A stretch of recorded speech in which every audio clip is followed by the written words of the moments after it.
Puji Tuhan, ibu-ibu, selamat siang. Kita ketemu lagi walaupun tidak langsung bertatap muka. Kiranya ini tidak mengurangi sukacita kita di dalam berjumpa melalui pertemuan siang ini dengan pujian firman yang akan kita sama-sama naikkan pada Tuhan, biar ada kesehatian kita untuk kita bersama-sama dengan kerinduan memuliakan Tuhan siang hari ini. Kita akan menaikkan pujian Engkau ada bersamaku di setiap musim kita. Dia ada bersama kita.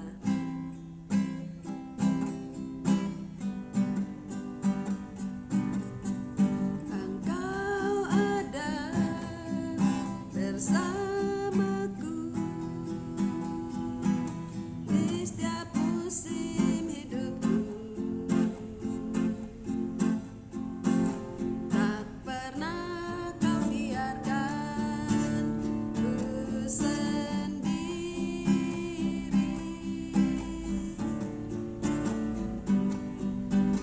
Kekuatan di jiwaku adalah bersamamu. Tak pernah ku ragukan kasih-Mu.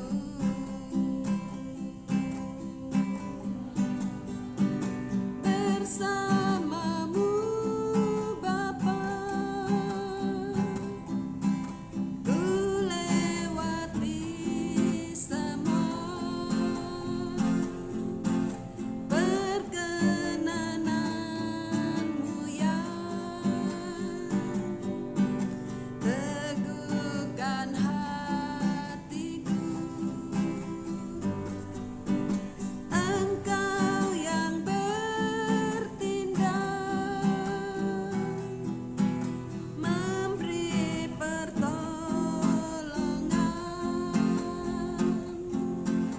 Anugerah-Mu besar melimpah bagiku. Doa terlebih dahulu sebelum kita mendengar firman. Makasih ya Tuhan, siang hari ini dengan kesempatan yang ada kami akan mendengar firman-Mu. Berkati Tuhan kami menjadi istri-istri yang baik, karena kami rindu menjadi wanita-wanita yang setiap ibadah kami mengalami perubahan-perubahan yang baik, karena kami harus memuliakan Engkau dengan segenap kehidupan kami. Untuk itu Engkau tolong kami supaya kami menjadi pendengar dan juga menjadi pelaku firman, sehingga hidup kami adalah hidup yang memuliakan Engkau. Terima kasih Tuhan, kami mohon pimpinan Roh Kudus untuk kami bisa mendengar firman-Mu, menyimpan dan melakukan firman-Mu. Dalam nama Yesus Kristus kami berdoa mengucap syukur. Terima kasih. Haleluya. Amin. Puji Tuhan, selamat siang ibu-ibu. Kita ambil kesempatan siang ini untuk kita kembali mendengar sedikit renungan firman Tuhan. Kita tidak biarkan waktu berlalu dengan begitu saja, tapi kita mau gunakan kesempatan walaupun singkat. Kita ambil gunakan kesempatan ini untuk mendengar firman-Mu, firman Tuhan, lalu kita mendapatkan berkat-berkat khusus dalam mendengar firman Tuhan. Puji Tuhan ibu-ibu, kita mau menjadi istri yang baik, bukan? Sudah beberapa perikop yang atau judul yang saya berikan waktu lalu, baik di tempat ini waktu kita bertatap muka. Kita ingin menjadi istri yang baik. Kita mengenal Tuhan dengan benar. Kita mengasihi Tuhan. Kita pasti menjadi istri yang baik, lebih baik lagi. Dan kita terus mau bertambah-tambah baik. Kita tahu posisi kita. 2 minggu lalu kita sudah bicara dalam YouTube yang ibu-ibu juga bisa lihat nanti, bagaimana kita punya posisi, kita ngerti posisi kita sebagai wanita yang baik. Sekarang kita akan bicara tentang kewajiban kita sebagai istri. Apa kewajiban kita sebagai istri? Tentu kewajiban ini adalah sesuatu yang harus dilakukan karena dikatakan wajib, ya. Jadi wajib kita melakukannya. Bagaimana kita menjadi istri yang baik? Firman Tuhan katakan waktu biasa pemberkatan nikah sering dikatakan bahwa kita istri harus tunduk kepada suami. Efesus pasal 5 ayat 22 dikatakan, "Hai istri, tunduklah kepada suamimu seperti kepada Tuhan." Jadi kita tunduk pada suami kita ini seperti kepada Tuhan. Tunduk ini dalam hal apa? Ya, tunduk kita ada di dalam pengawasan suami. Jadi apa yang kita lakukan, apa yang kita kerjakan harus ada pengetahuan suami, pengawasan suami. Mungkin ibu-ibu pergi mau kemana, ibu-ibu kasih tahu ke suami, saya mau pergi ke pasar, saya mau pergi ke mana, supaya suami kita tahu. Dan tentu senang suami kita kalau tahu kita kemana pergi, tahu-tahu kita dicari orang, suami kita tahu, oh sedang ke pasar atau sedang kemana. Jadi kita sangat-sangat baik kalau kita mau pergi atau melakukan sesuatu, kita beritahu kepada suami, kita tidak seenaknya saja. Karena kalau kita tidak diketahui oleh suami, kita salah jalan, kita bisa disalahkan. Ibu-ibu mungkin pernah mendengar bagaimana orang ikut bank keliling, ya, bank keliling. Ibu ini nggak tahu suka pakai duit caranya gimana, akhirnya dia pakai uang bank keliling.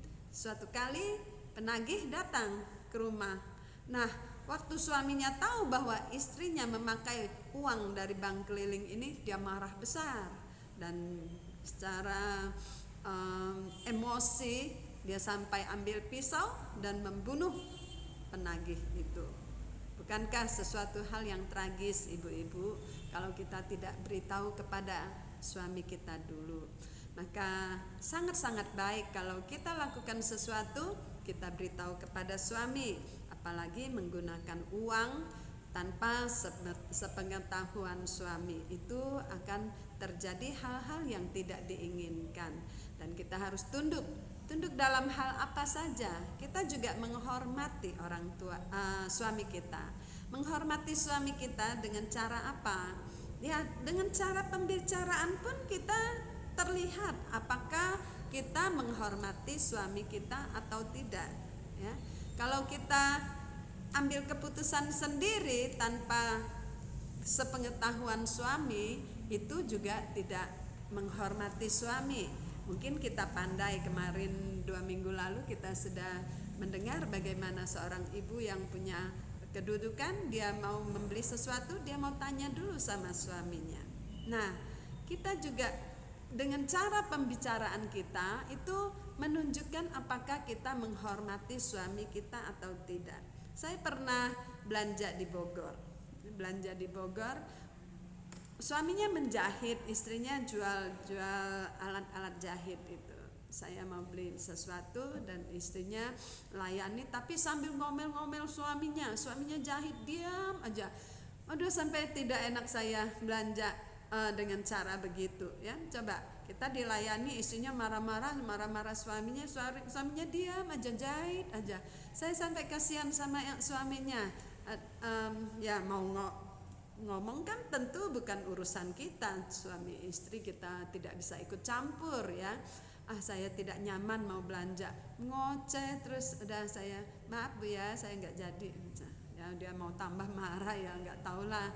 Yang jelas saya tidak nyaman kalau belanja dengan orang yang marah-marah, apalagi melihat suami yang dimarah. Itu tidak menghormati suami. Bagaimana kita mau mengangkat derajat suami kita? Kalau kita ngomel-ngomel suami kita, itu terlihat sekali bahwa kita ini tidak menghormati, tidak menghargai suami kita. Dan kalau kita sampai tidak menghargai suami kita, berarti kita juga sama, ya. Kita dinilai orang gimana, ini istri kok begitu amat terhadap suami. Coba ibu-ibu bayangin, ibu-ibu mungkin pernah ya melihat kenalan ibu-ibu atau orang-orang entah waktu di jalan atau di mana melihat istri marah-marah suami. Juga pernah di depan sana tukang ojek dimarah-marah istrinya sampai kabur itu tukang ojek. Aduh, kalau suami dimarah turun sekali harga dirinya, dan kita juga otomatis turun harga diri kita. Karena apa? Ya kita ngomel-ngomel di depan orang, pasti orang menilai kita, wah istrinya galak amat, marah sampai suaminya kabur, suaminya lari. Nah, mau apa? Jadi kita mau jaga kehidupan kita, menghormati suami kita. Jangan sampai tindakan kita melakukan tindakan yang membuat suami kita direndahkan dan akhirnya kita pun direndahkan. Ya, menghormati suami ini sesuatu hal yang membuat kita ikut tercemar nama baik kita. Kita tidak akan terangkat derajat hidup kita kalau kita tidak menghormati suami. Suami akan dihormati di pintu gerbang. Karena apa? Kita istri, ya, kita istri ini menjadi peranan penting untuk mengangkat derajat suami kita. Lalu kita juga dalam menjadi istri yang baik itu juga harus tinggal bersama dengan suami kita. Ibu-ibu mungkin pernah lihat ya, ada suami istri yang berpisah. Mereka bilang masih suami istri, tapi ya istrinya suka tinggal di mana, suaminya di mana.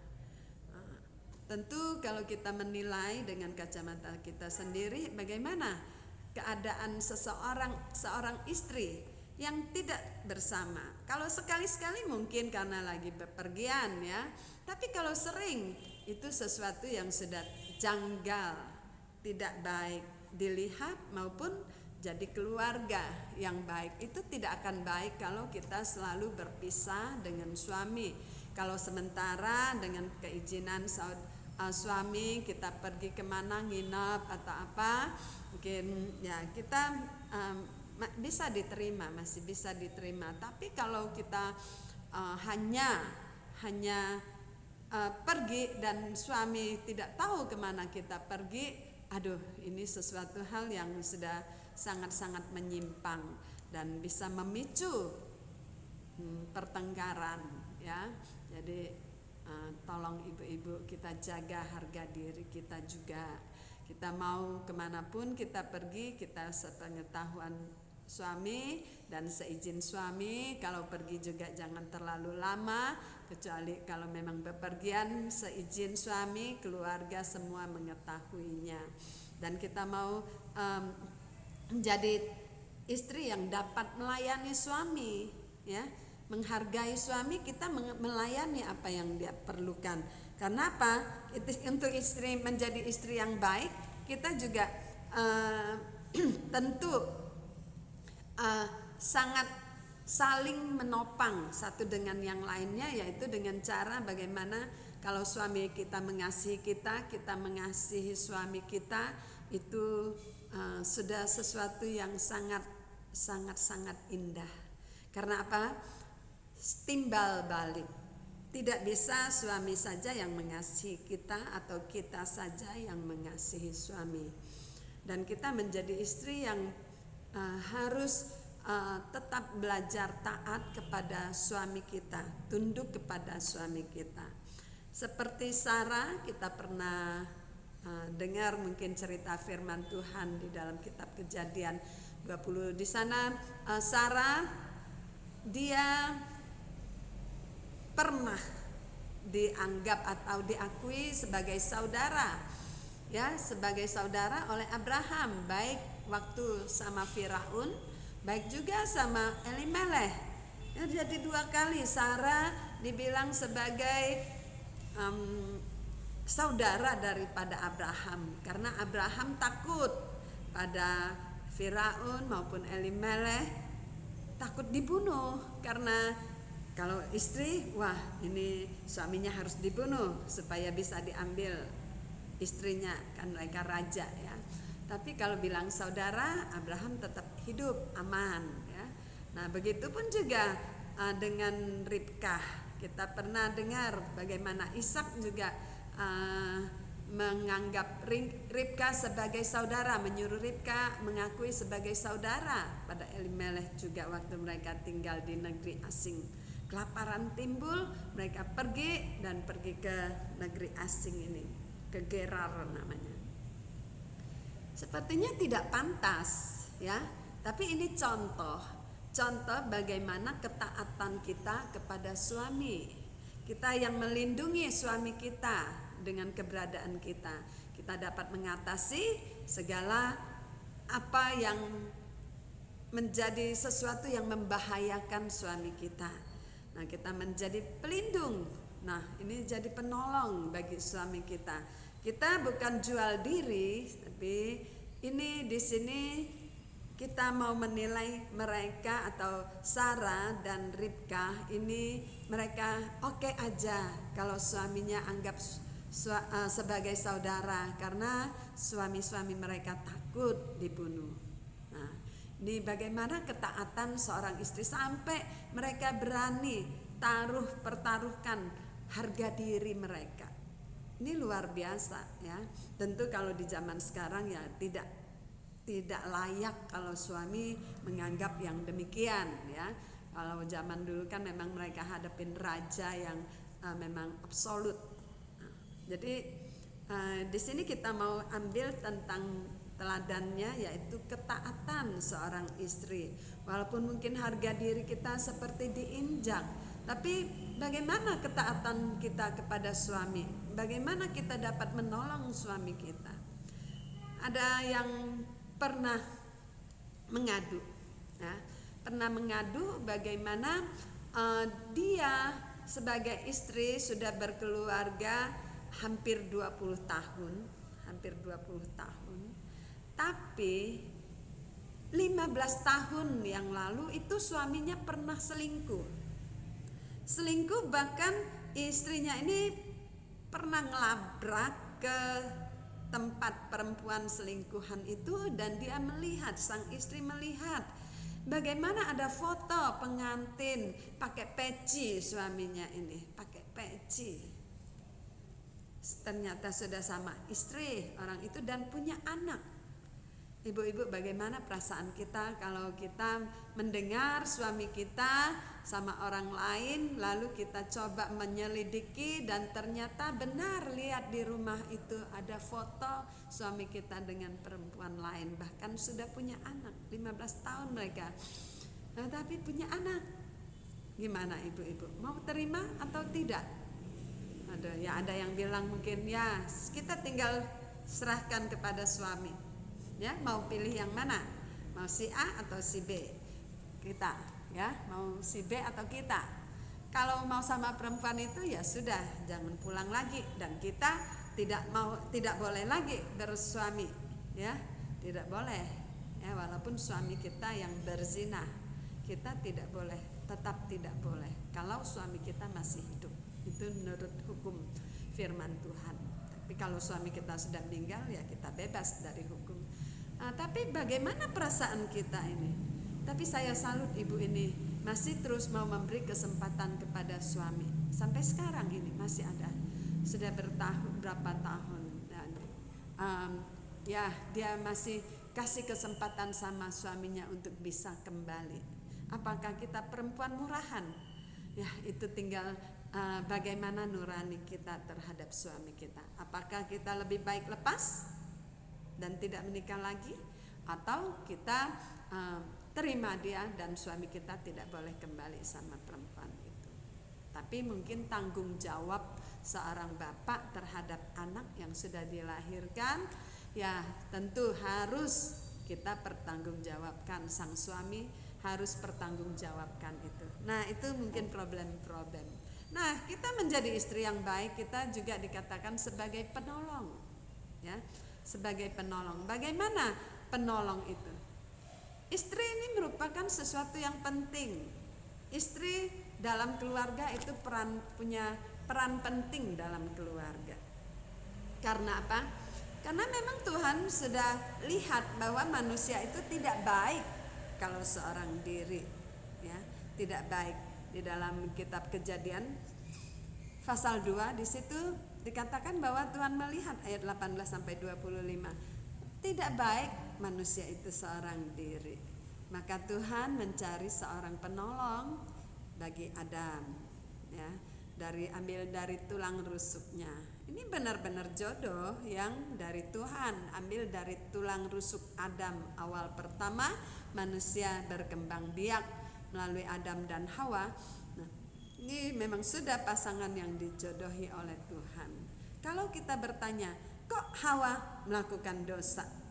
Ya, nah itu ya memang sudah ceritanya begitu, memang awalnya begitu yang kita tahu dari firman, tapi kita melihat banyak-banyak hal untuk kita ambil teladan-teladan yang ada dalam firman Tuhan. Kalau kita tahu itu Hawa salah melakukan tindakannya, apakah kita turunannya sudah tahu itu salah kita mau melakukan? Tentu tidak, kan? Sudah salah itu.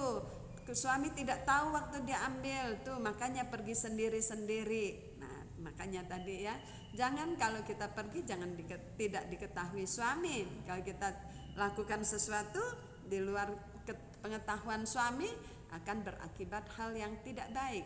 Nah, begitupun juga dengan Hawa. Maka ini menjadi teladan, contoh bagi kita. Jangan ikuti teladan yang salah. Kita tahu itu dan kita menilai itu salah, tidak baik. Jangan kita ikuti, ya. Jadi kenapa Tuhan izinkan? Ya memang itu sudah jalannya sejarah, ya, yang terjadi begitu. Karena Tuhan memang beri kebebasan, Tuhan sudah peringatkan kepada kita, tapi Tuhan tidak pernah mengekang kita, ya. Dia tahu apa yang harus menjadi bagian manusia. Manusia diberi kebebasan dan boleh jalani apa yang menjadi kehendak manusia. Nah, kita tahu bahwa Hawa sudah melakukan kesalahan, padahal dia sebagai penolong yang sepadan yang Tuhan berikan. Istri adalah sosok seorang wanita yang memang sangat penting bagi suami. Makanya Adam mungkin dia, ya ini istri saya sayang, saya cinta, saya tetap mau bersama. Dan akhirnya Adam ikuti apa yang sudah Hawa lakukan. Jatuhlah Adam ke dalam dosa. Kita melihat bagaimana banyak pasangan suami istri yang sudah sepakat melakukan kesalahan-kesalahan, entah itu korupsi, ya. Ananias dan Safira juga sepakat di dalam melakukan kesalahan, membohong, ya. Semua terjadi atas kesepakatan suami istri. Jadi di mana kita taat kepada suami? Apakah suami kita salah atau istri kita salah? Kita juga mau melakukan kesalahan yang sama. Tuhan tidak mengajar hal itu. Tuhan mau kita prinsip bagaimana kita pribadi sama Tuhan, ya. Jangan sampai suami kita kecebur, kita ikut kecebur. Jadi kita akan diperlihatkan, kuatkah kita sebagai seorang wanita bertahan kalau suami kita melakukan penyelewengan atau kesalahan? Suami juga apakah tetap bisa bertahan di dalam menjalankan kehidupan, melakukan hukum Tuhan? Nah, ada yang bertahan di dalam kehidupan perjalanan hidup orang-orang yang kita temui. Ada suami yang bertahan walaupun istrinya pergi sama suami yang lain. Ada istri yang bertahan walaupun suaminya pergi sama orang lain. Tapi ada yang sama gilanya, ya. Suaminya ngaco, saya juga ngaco. Saya gak mau kalah. Nah, ini kita diajak kepada firman Tuhan bagaimana istri ini sebagai penolong, ya, penolong bagi suami. Kalau suami kita menyeleweng, ya, kita punya peran sebenarnya, ya, untuk membawa dia kembali dan kita bisa bersama-sama kembali. Atau ya kalau memang suaminya kekeh sama yang itu, ya kita juga tidak bisa paksa. Tapi kita jangan sampai kamu bisa saya juga bisa. Kita harus bisa bertahan, ya, bertahan sampai akhir itu lebih dan sangat-sangat dihargai. Entah dia sama orang lain atau dengan orang yang dipanggil Tuhan sekalipun. Nah, Kalau dipanggil Tuhan sekalipun, ini yang menjadi satu pertanyaan bagi kita, apakah kita mau bertahan sendiri ataukah kita harus mencari pasangan hidup baru. Teman saya suaminya meninggal, istrinya meninggal. Yang satu pelayanan di Lampung, yang satu pelayanan di Bekasi. Kemarin waktu kita ada Zoom pertemuan, dan ya ini boleh juga nih, mana ada beberapa yang udah janda 3 ya, nih tinggal pilih, ada stok katanya, main-main gitu. Tapi ya ternyata yang suami karena memang majelisnya, karena dia GBI, majelisnya suruh udah nikah lagi om, karena nggak ada ibu, mungkin sepertinya susah, kayak pincang begitu. Nah suami ini memang pengen cari. Ya saya bilang tinggal mana yang tahan ya, bendera mana yang harus diturunkan, karena nggak mungkin satu di Lampung dengan GBI, satu di Bekasi GPDI. Nah lalu kita bukan hanya itu, kan ada anak-anak. Apakah anak-anak setuju? Tentu tidak seperti waktu kita belum pernah nikah ya, bujang gadis ya, kita bebas. Tapi kalau sudah punya buntut, kita juga harus perhitungkan buntut ya. Gimana buntut kita ini, setuju apa tidak? Kita harus perhitungkan. Kalau anak-anak tidak setuju, ya kita milih suami atau anak-anak. Nah tega mana? Kita harus tinggalkan yang mana ya. Jadi ini sesuatu yang memang harus dipertimbangkan dengan baik kalau kita mengambil satu keputusan. Yang jelas kita memang istri itu diperlukan untuk menjadi penolong suami. Jadi jangan tambah susah. Misalnya jadi nih teman saya, satu di Bekasi, satu di Lampung, tapi anak-anak tidak setuju, mereka labrak aja karena udah cinta. Ya tidak bisa demikian ya, tidak menjadi satu teladan. Itu kembali kepada kita. Nah istri harus menjadi penolong. Dikatakan penolong itu adalah seorang yang mau ditolong dan dapat menolong ya. Jadi mau menolong. Kalau tidak mau menolong bukan menjadi penolong ya enggak, perongrong bisanya. Jadi mau menolong dan dapat menolong, itu namanya penolong. Kalau kita tidak bisa menolong, tidak dapat menolong, bagaimana dikatakan penolong? Ya, istri harus menjadi penolong bagi suami.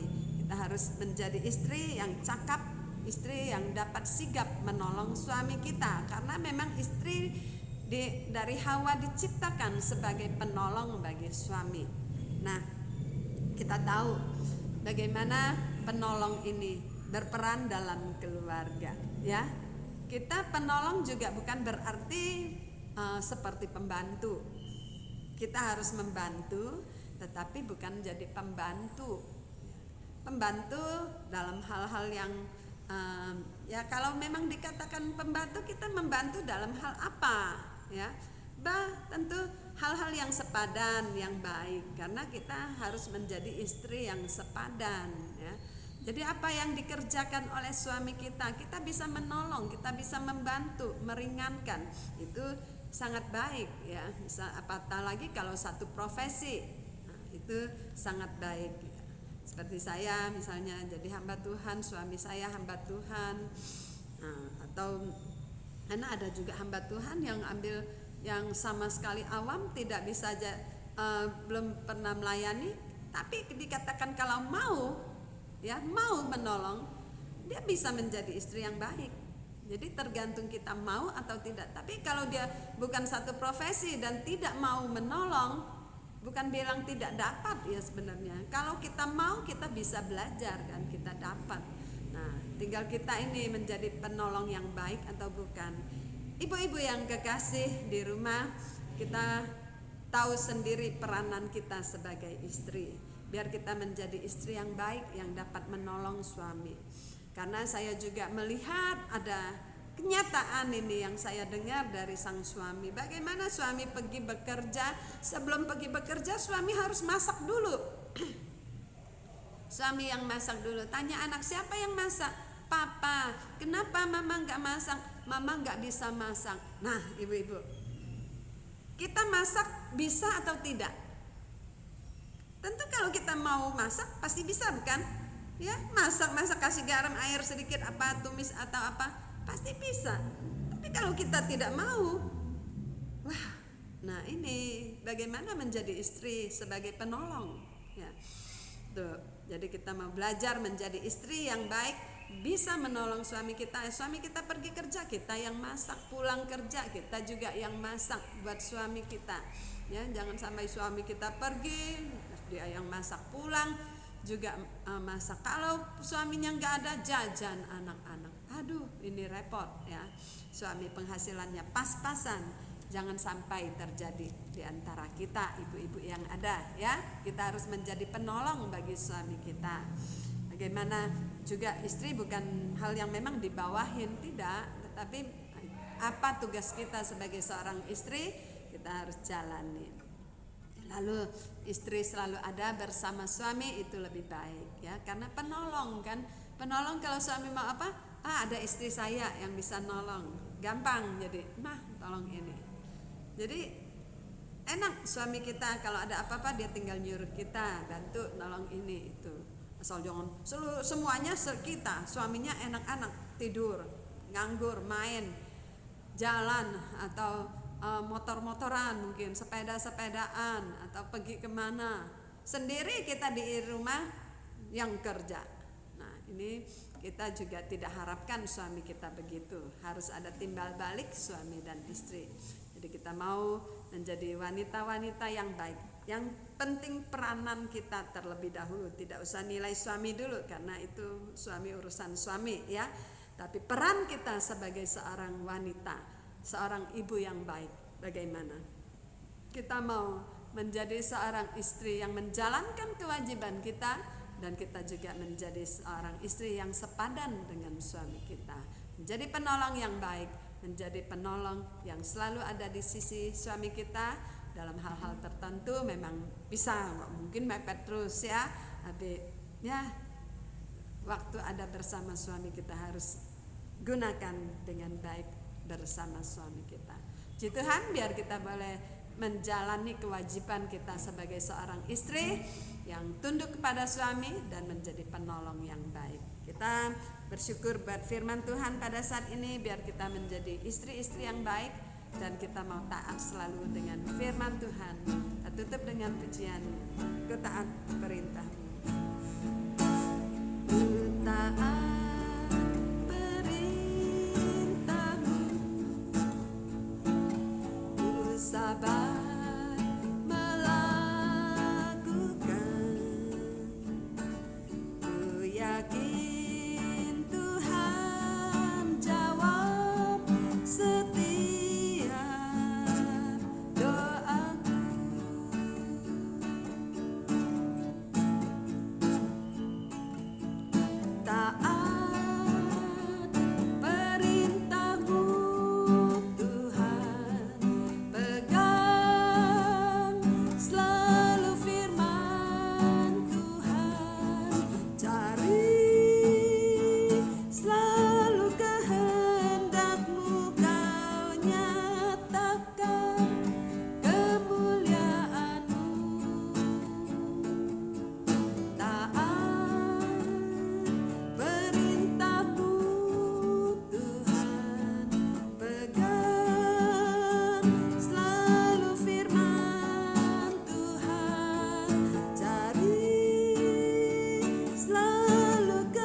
kasih ya Tuhan, kami sudah mendengar firman-Mu.